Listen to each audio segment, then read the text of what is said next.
요한일서 4장 15절부터 16절 말씀입니다. 다 같이 두 구절밖에 안 돼서 다 같이 힘차게 선포합니다. 시작. 누구든지 예수를 하나님의 아들이라 시인하면 하나님이 그의 안에 거하시고 그도 하나님 안에 거하느니라. 하나님이 우리를 사랑하시는 사랑을 우리가 알고 믿었노니 하나님은 사랑이시라. 사랑 안에 거하는 자는 하나님 안에 거하고 하나님도 그 안에 거하시느니라. 아멘. 아멘. 아멘. 우리 한 번 더 옆 사람 보면서 입사합시다. 2020년도 한 해 오직 예수의 한 해가 됩시다. 2026년도 안에 오직 아멘. 예수의 아멘. 아멘. 해가 됩시다. 네, 아멘. 오늘 설교는 내가 믿는 분이라는 제목으로 함께 말씀 나누고자 합니다. 요한일서 4장 1절 말씀인데요. 함께 선포하도록 하겠습니다. 4장 1절 말씀 요한일서 4장 1절 말씀 함께 선포합니다. 시작. 네. 요한일서 4장 1절 말씀 함께 선포합니다. 시작. 사랑하는 자들아, 영을 다 믿지 말고 오직 영들이 하나님께 속하였나 분별하라. 많은 거짓 선지자가 세상에 나왔음이라. 네, 한 번 더 힘차게 선포합니다. 요한일서 4장 1절 말씀 한 번 더 선포합니다. 시작. 사랑하는 자들아, 영을 다 믿지 말고 오직 영들이 하나님께 속하였나 분별하라. 많은 거짓 선지자가 세상에 나왔음이라. 아멘. 아멘. 아멘. 요한일서의 기록 이제 배경을 잠시 짚고 넘어가겠습니다. 요한일서는 특별히 이제 저자와 자신에 대한 소개가 없이 본론부터 바로 시작이 됩니다.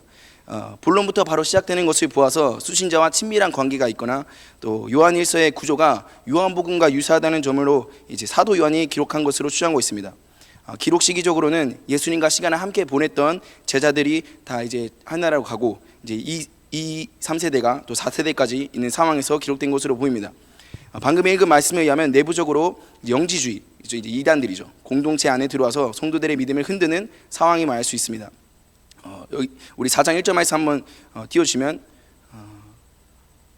네, 맨 처음 부분이 나오죠. 사랑하는 자들아 외치며 거짓 선지자가 세상에 나왔다고 말하고 있습니다. 그래서 우리 영지주의 이단들의 공격으로 인해서 흔들리는 상황에 요한이 이제 요한 공동체로 편지를 쓰게 되는 상황입니다. 그래서 영지주의는 한 문장으로 영은 선하고 육은 악하다라는 사상이죠. 그래서 예수님께서 육체를 입고 오지 않았다. 그래서 진짜 예수님은 메시아인지 구원자이신지를 흔들게 됩니다. 이 땅에 오시지 않았다라고 이제 주장하는 사상들이죠. 그러나 이제 사도 요한은 이러한 상황 속에서도 명확하게 짚고 넘어갑니다. 공동체를 향해서 요한일서 2장 3절 말씀 함께 힘차게 선포합니다. 시작. 이로써 너희가 하나님의 영을 알지니 곧 예수 그리스도께서 육체로 오신 것을. 네, 육체로 오셨다고 했습니다. 분명히 영지주의자들에게 대항하듯이 육체로 오신 것을 신하는 영마다 하나님께 속한 것이라고 말하고 있습니다. 예수님께서 이 땅에 오실 때 사람의 몸을 입고 오셨다라고 이야기하는 것이죠. 3절 말씀 이어서 가겠습니다. 시작. 예수를 시인하지 아니하는 영마다 하나님께 속한 것이 아니니 이것이 곧 적 그리스도의 영이니라. 오리라 한 말을 너희가 들었거니와 지금 벌써 세상에 있느니라. 아멘. 사도 요한은 거짓 선지자들의 속임에 넘어가지 말 것을 말하고 있습니다. 예수님께서 명확하게 육체를 입고 이 땅에 오셨다고 말하고 있습니다. 또한 적 그리스도에 대해 명확하게 선포하고 있습니다. 요한일서 2장 22절 말씀 함께 선포합니다. 시작. 거짓말하는 자가 누구냐? 예수께서 그리스도이심을 부인하는 자가 아니냐? 아버지와 아들을 부인하는 자가 적 그리스도니. 우리 한 번 더 힘차게 선포합니다. 시작. 거짓말하는 자가 누구냐? 예수께서 그리스도이심을 부인하는 자가 아니냐? 아버지와 아들을 부인하는 그가 적 그리스도니. 이제 이단들에 대해서 적 그리스도라고 표현을 씁니다. 근데 말씀 띄워주시면은 2장 22절에 명확하게 뭐라고 써놨냐면 아버지와 아들을 부인하는 자가 그가 적 그리스도다. 분명히 이야기하고 있습니다. 예수님께서 그리스도이심을 부인하는 자가 있다고 말합니다. 심지어는 아버지와 아들이 부인하는 자가 적 그리스도라고 사도 요한은 분명하게 말하고 있습니다. 정리하면 요한일서는 단지 사랑과 교제가 있는 그런 좋은 교훈이 아니라 예수 그리스도의 정체성을 흔드는 거짓 가르침을 분별하고 쫓아내라는 그런 목적을 지닌 편지입니다. 이제 본격적으로 말씀에 들어가도록 하겠습니다. 우리 1번 힘차게 선포합니다. 시작.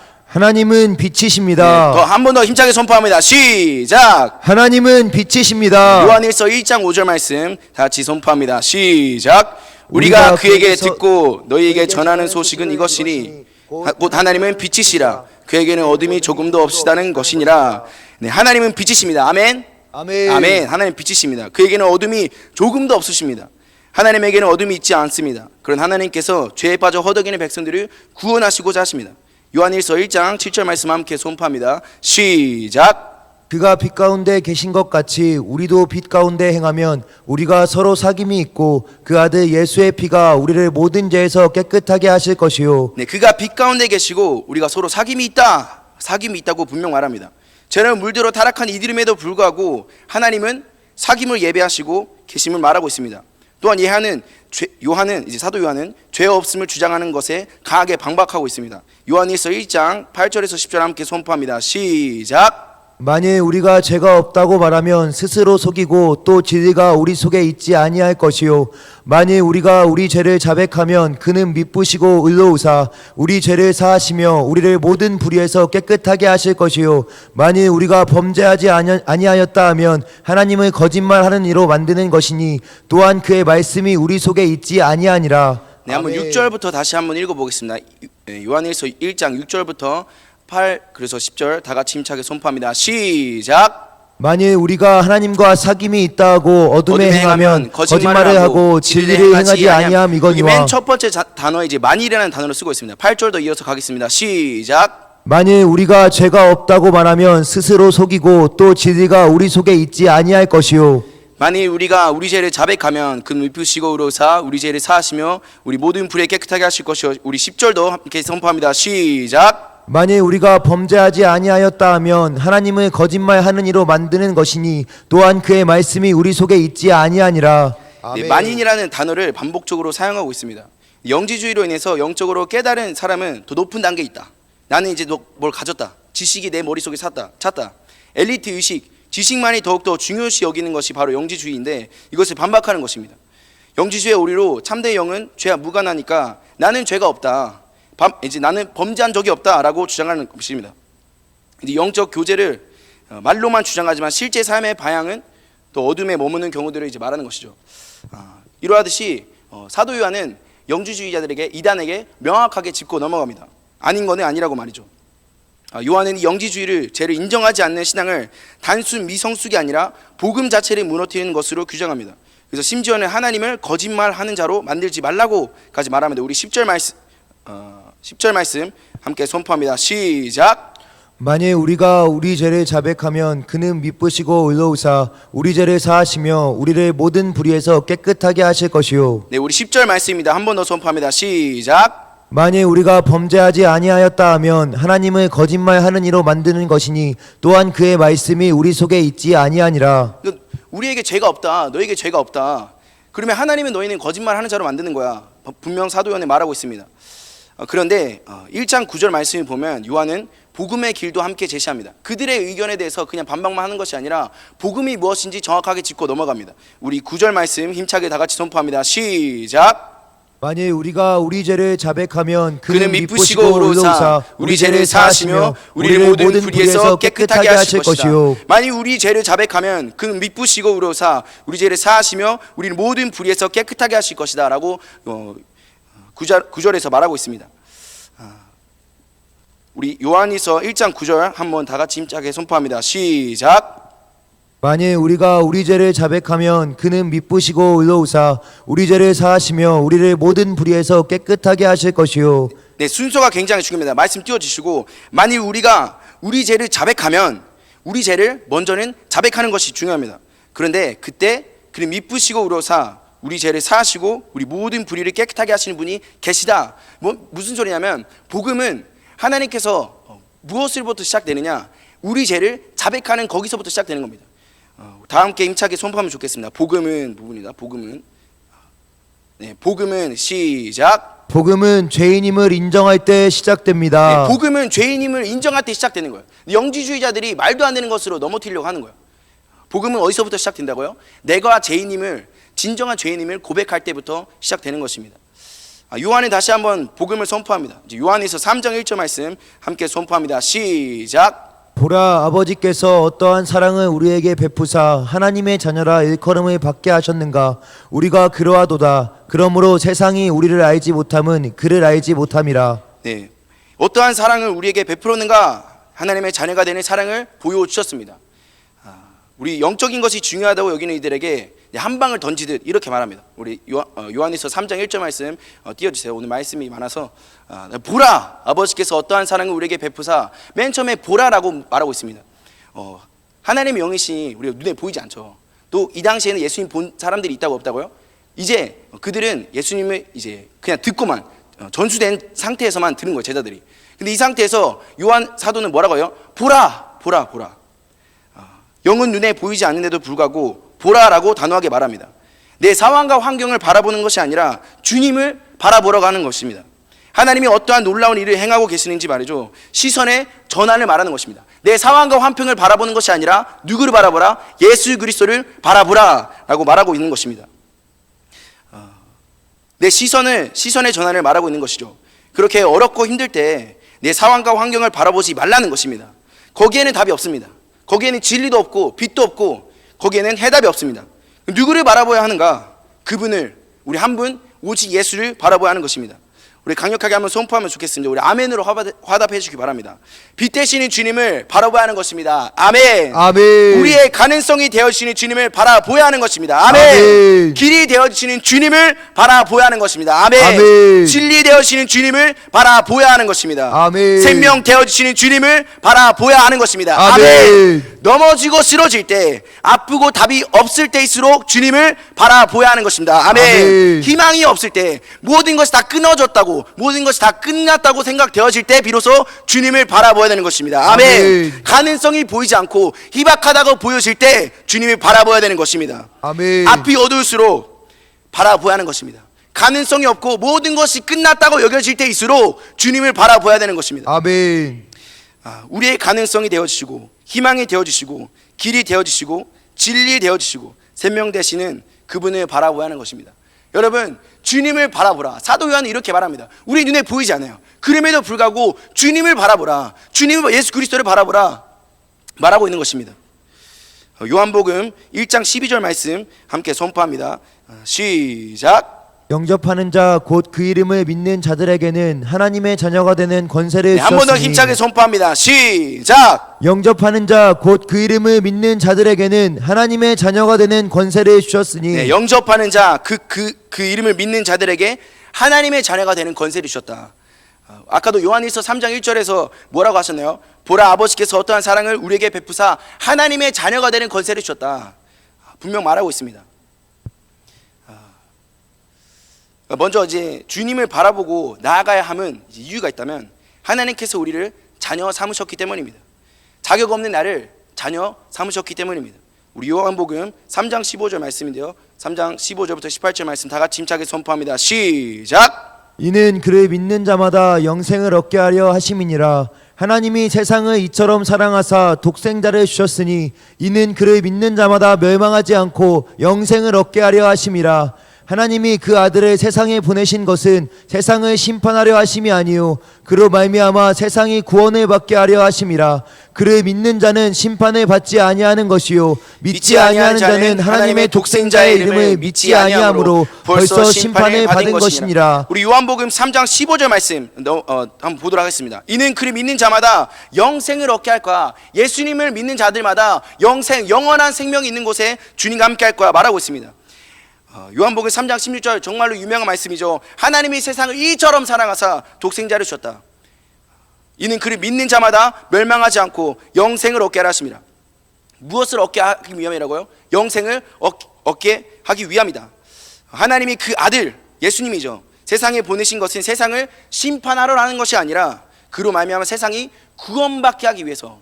하나님께서 빛이신 이유는 어둠에 있는 백성들을 빛으로 조명하시고 백성들을 구원하시기 위해 부르신 것입니다. 그를 믿는 자는 심판을 받지 아니하는 것이요 믿지 아니하는 자는 여기서 중요합니다. 하나님의 독생자의 이름을 믿지 아니함으로 벌써 심판을 받은 것이라. 무엇을 믿지 않기 때문이라고요? 하나님의 독생자 그 이름을 믿지 않기 때문에 심판을 받는다고 말하고 있습니다. 우리 죽을 수밖에 없었던 나를, 또 심판 대상자인 나를, 죄인인 나를 심판이 아닌 구원받게 하시기 위함입니다. 하나님은 빛이시자 구원자이십니다. 우리 두 번째로 넘어가도록 하겠습니다. 하나님은 사랑이십니다. 하나님은 사랑이십니다. 요한복음 4장 8절부터 10절 말씀 함께 선포합니다. 시작. 사랑하지 아니하는 자는 하나님을 알지 못하나니 이는 하나님은 사랑이심이라. 하나님은 사랑이 우리에게 이렇게 나타난 바 되었으니 하나님이 자기의 독생자를 세상에 보내심은 그로 말미암아 우리를 살리려 하심이라. 사랑은 여기 있으니 우리가 하나님을 사랑한 것이 아니요 하나님이 우리를 사랑하사 우리 죄를 속하기 위하여 화목 제물로 그 아들을 보내셨음이라. 아멘, 아멘, 아멘. 요한일서 4장 8절을 보면 사랑하지 아니하는 자는 하나님을 알지 못하나니 이는 하나님은 사랑이심이라. 하나님은 사랑이십니다. 아멘. 아멘. 아멘. 하나님은 사랑이십니다. 하나님의 사랑이 우리에게 이렇게 나타난 바 되었으니 하나님이 자기의 독생자를 세상에 보내심은 그로 말미암아 우리를 어떻게 하기 위함이라고요? 살리려 하기 위함이라. 살리려 하기 위함이라. 사랑은 여기 있으니 우리가 하나님을 사랑한 것이 아니요 하나님이 우리를 사랑하사 우리 죄를 속하기 위하여 화목제물로 그 아들을 보내셨습니다. 하나님은 사랑이십니다. 아멘. 아멘. 그래서 하나님은 사랑이신데 백성들을 구원하시기 위해서 어떻게 했다고요? 하나님이 가장 아끼시는 예수 그리스도를 보내셨습니다. 하나님은 우리를 사랑하사 우리 죄를 속하기 위하여 화목제물로 그 아들 외아들을 보내셨습니다. 하나님께서 가장 소중한 것을 주셨어요. 하나님께서 가장 소중한 것들을 우리에게 저에게 내어주셨습니다. 예수님께서 하나님의 아들이신데 하나님이 아들을 보내셨다는 사건, 예수님이 십자가로 죄를 담당하셨다는 사건, 그 사랑이 나에게 도달했다는 사건입니다. 모두 하나님이 사랑이시기에 시작된 것입니다. 사랑이 바로 그 동기인 것입니다. 하나님은 사랑이시기에 자기 외아들까지도 내어주셨습니다. 요한복음 4장 15절 말씀 함께 선포하겠습니다. 요한복음 4장 15절 말씀 함께 선포합니다. 시작. 누구든지 예수를 하나님의 아들이라 시인하면 하나님이 그의 안에 거하시고 그도 하나님 안에 거하느니라. 네, 요한일서 4장 15절에 뭐라고 말합니까? 누구든지 띄워주세요. 말씀 띄워주세요. 누구든지 예수를 하나님의 아들이라 시인하면 하나님의 그의 안에 거하시고 그도 하나님 안에 거하느니라. 하나님께서 우리에게 예수님을 보내주셨습니다. 예수님으로 인하여 놀라운 은혜를 받습니다. 그의 안에 거하게 하시고 또 그도 하나님 안에 거하시느니라. 하나님께 나아갈 수 있다는 것입니다. 사귐이 있다는 거예요.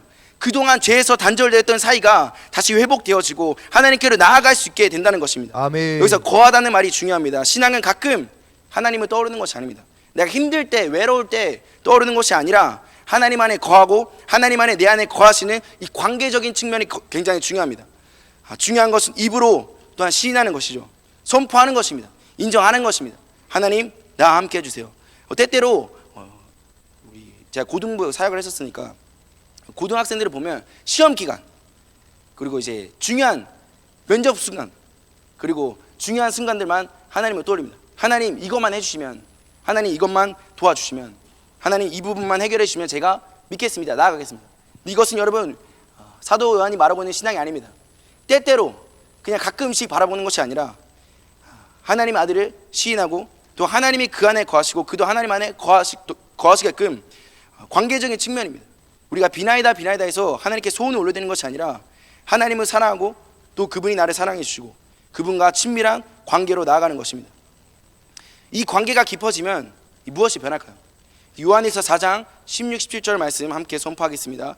요한일서 4장 16, 17절 말씀 함께 선포합니다. 시작. 하나님이 우리를 사랑하시는 사랑을 우리가 알고 믿었노니 하나님은 사랑이시라. 사랑 안에 거하는 자는 하나님 안에 거하고 하나님도 그의 안에 거하시느니라. 16절 말씀에도 하나님은 사랑이시라 반복적으로 표현하고 있습니다.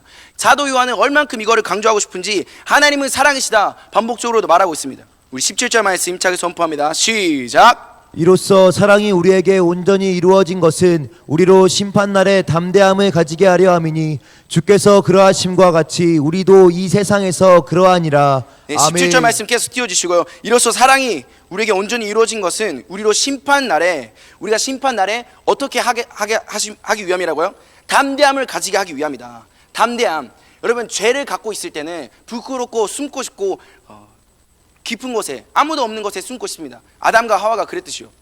근데 그분의 사랑으로 인해서 우리 17절 말씀 보면은 이로써 사랑이 우리에게 온전히 이루어진 것은 우리로 심판날에 어떻게 하기 위함이다. 담대함을 가지게 하기 위함이다. 담대함을 가지기 위함이다. 분명 말하고 있습니다.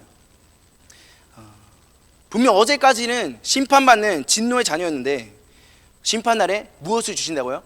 담대함을 주신다고 말하고 있습니다.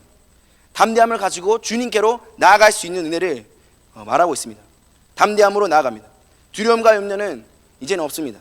떨림으로 나아가는 것이 아닙니다. 연민으로 나아가는 것이 아닙니다. 우리 요한일서 4장 18절 말씀 힘차게 선포합니다. 시작. 사랑 안에 두려움이 없고 온전한 사랑이 두려움을 내쫓나니 두려움에는 형벌이 있음이라. 두려워하는 자는 사랑 안에서 온전히 이루지 못하였느니라. 여러분, 두려움에는 뭐가 있다고요? 형벌이 있다고 합니다. 형벌이 있다고 합니다. 요한일서 4장 18절 말씀에 사랑 안에는 두려움이 없다. 그리고 온전한 사랑이 두려움을 내쫓는다. 두려움에는 무엇이 있다? 형벌이 있다고 분명 말하고 있습니다. 두려워하는 자는 사랑 안에서 온전히 이루지 못하였느니라. 아멘. 여러분, 우리가 두려워하는 이유가 무엇입니까? 세상을 바라볼 때 또 미래가 불확실하다고 우리가 두려움에 떨 수 있습니까? 관계가 깨질까 두려울 수 있습니다. 또 새해가 시작됐잖아요. 2026년도가 시작되잖아요. 실패가 여러분 두렵습니까? 내면 깊은 곳에 다시 버림받을까봐, 결국 심판받을까봐, 결국 혼자 남을까봐, 세상에서 외로울까봐 끊임없이 사람들은 말합니다. 그러나 복음은 이렇게 답합니다. 너는 버림받지 않을 거야. 하나님이 너를 사랑해서 아들을 보내셨다. 너는 심판 앞에서도 담대할 수 있다. 왜냐하면 그리스도 안에 거하기 때문이다. 여기까지는 사실 10년, 20년, 30년 교회를 다니다 보면 매번 들었던 이야기예요. 너는 하나님의 존귀하고 사랑스러운 자녀야. 그런데 우리가 살다 보면 예배를 드리는데, 기도는 하는데, 말씀은 보는데도 왜 여전히 내 삶은 답이 없지? 하나님은 사랑이신데, 하나님은 분명 사랑이신데 왜 내 삶은 이렇게 어렵지? 내 삶은 왜 답답하지? 요한은 이 질문 앞에서도 핵심을 놓치지 말라고 분명 말하고 있습니다. 하나님은 사랑이신데 왜 내 삶에 하나님의 은혜가, 하나님은 사랑이신데 왜 내 삶에 이런 일이? 요한일서 4장 19절 말씀 한번 힘차게 선포하겠습니다. 시작. 우리가 사랑함은 그가 먼저 우리를 사랑하셨음이라. 네, 우리가 사랑함은 그가 먼저 우리를 사랑하셨음이라. 내 삶에 어려운 것은 하나님이 나를 사랑하지 않아서가 아닙니다. 오히려 사랑하시기에 하나님이 우리를 훈련시키시고 정결케 하시고 또 거룩하게 하시는 과정일 수 있습니다. 하나님이 나를 사랑하셨는가를 알아볼 때 내게 주어진 상황과 환경을 바라보는 것이 아닙니다. 그것은 내게 하나님의 사랑의 증거가 될 수 없습니다. 예수님의 십자가만이 바로 사랑의 증거입니다. 이 확신이 우리를 두려움에서 담대함으로 나아가게 합니다. 염려에서 또 하나님이 주시는 담대함으로 나아갈 수 있습니다. 하나님이 사랑이시기에 저와 우리가 주님께로 담대하게 나아갈 수 있는 것입니다. 요한일서 4장 20절에서 21절 말씀 함께 선포하겠습니다. 시작.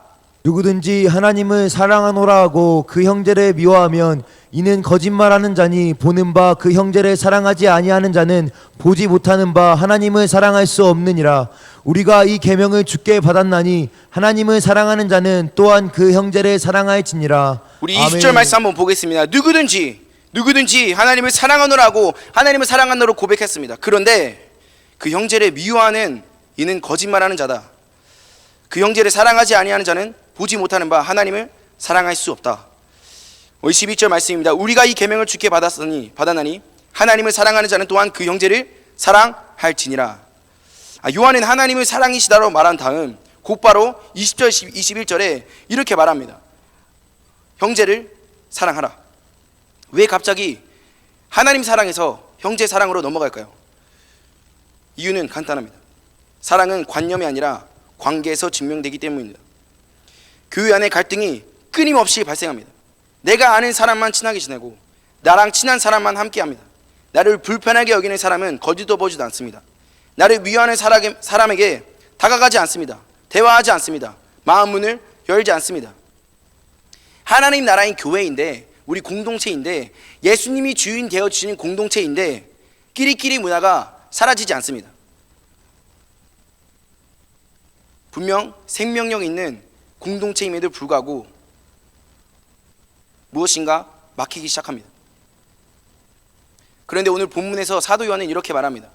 보이는 형제도 사랑하지 못하면서 보이지 않는 하나님을 사랑한다고 말할 수 없다.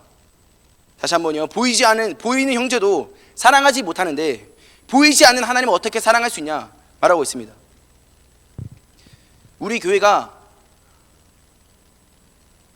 하나님을 사랑한다면 형제 또한 내 몸과 같이 사랑해야 하는 줄 믿습니다. 우리의 교회는 어떤 모습이어야 할까요? 우리의 교회 안에 예수님의 사랑이 어떻게 나타나야 할까요? 2000년 전에 사도 요한은 이렇게 말했습니다. 하나님 사랑, 이웃 사랑. 2000년이 지난 오늘날 이 지금 진짜 교회의 모습은 어떤 모습일까요? 우리 3번 마지막 대목인데요.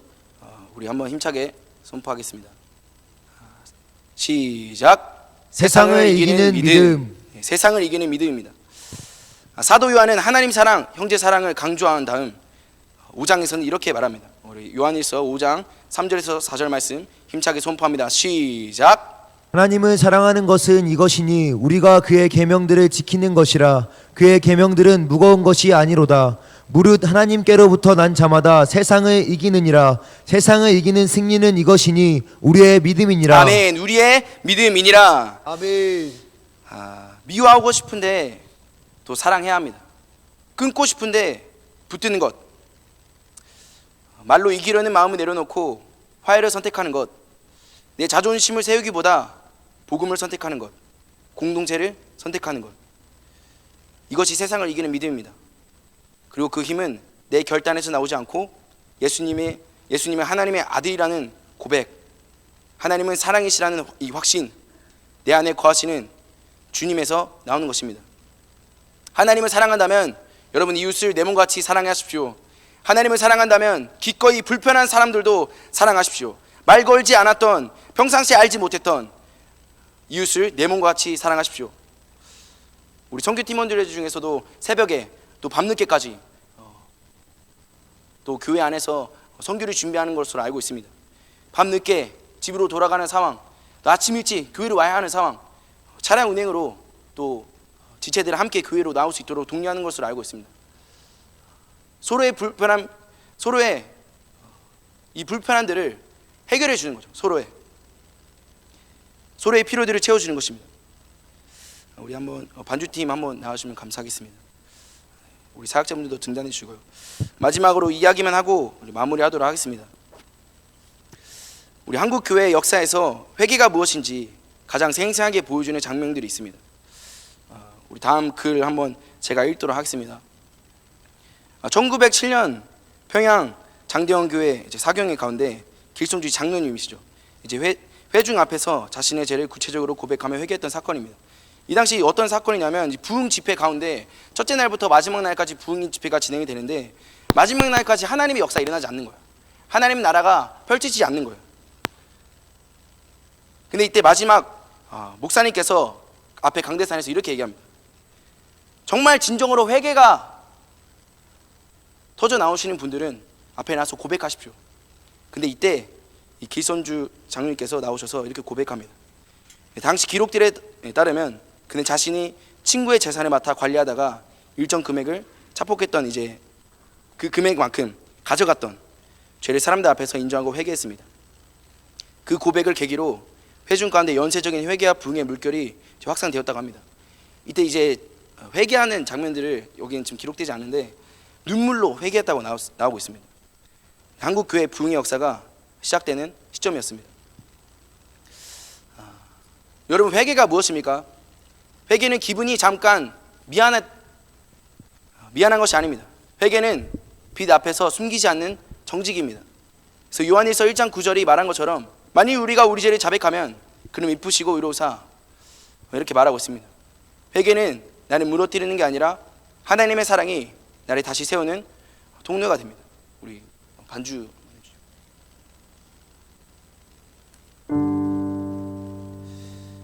선교를 앞두고 있는 이 중요한 시점에서 2주가 안 남은 시점이거든요. 무엇을 가장 비중을 두고 준비해야 할까요?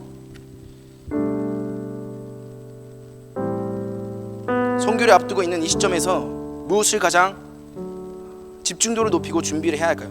바로 복음으로 무장되는 것입니다. 교회가 다시 복음을 붙잡고 기도하는 것입니다. 선교팀이 복음으로 무장되는 것입니다. 또 선교팀뿐만 아니라 교회에 남아있는 지체들도 복음으로 다시 무장되어야 합니다. 선교지로 갔을 때 복음만이 드러날 수 있도록 다시 복음으로 돌아가야 한다는 것입니다. 사도 요한이 요한 공동체에게 복음을 선포한 것처럼 이단들의 공격에 인해서 처참하게 무너질 뻔한 이 공동체를 향해서 복음을 선포합니다. 예수 그리스도를 선포합니다. 하나님은 빛이시다. 하나님은 사랑이시다. 백성들을 단 한 번도 포기한 적이 없다. 오늘도 여전히 천하보다 귀한 영혼이 돌아오기를 원하고 있다. 우리도 날마다 복음으로 무장되기를 축복합니다. 복음으로 나아가는 것입니다. 우리 기도 제목이 있는데요, 함께 힘차게 선포하고 기도하는 시간을 갖겠습니다. 우리 한번 힘차게 선포하는데요, 우리 회개와 자백에 정직하면 힘차게 한번 선포하겠습니다. 회개와 자백에 정직, 주여 숨기지 않고 자백하는 정직을 주옵소서. 주여 합리화가 아니라 회개로 변명이 아니라 자백으로 빛 가운데 나오게 하소서. 주여 예수님을 하나님의 아들로 담대히 시인하게 하소서. 사랑 안에 거함 힘차게 선포합니다. 시작. 주님 사랑 안에 거하게 하소서. 주여 두려움과 염려가 나를 지배하지 못하게 하소서. 주여 끼리끼리 문화가 아니라 복음으로 서로를 품는 공동체가 되게 하소서. 주여 미워함을 내려놓고 화해의 걸음을 떼게 하소서. 주여 복음으로 무장되어서 복음만을 증거하게 하소서. 우리 기도 제목 가지고 함께 기도할 터인데요, 우리 선교를 앞두고 우리 공동체가 우리 선교를 가든 안 가든 무료 선교를 하든 우리 함께 복음으로 무장되길 축복합니다.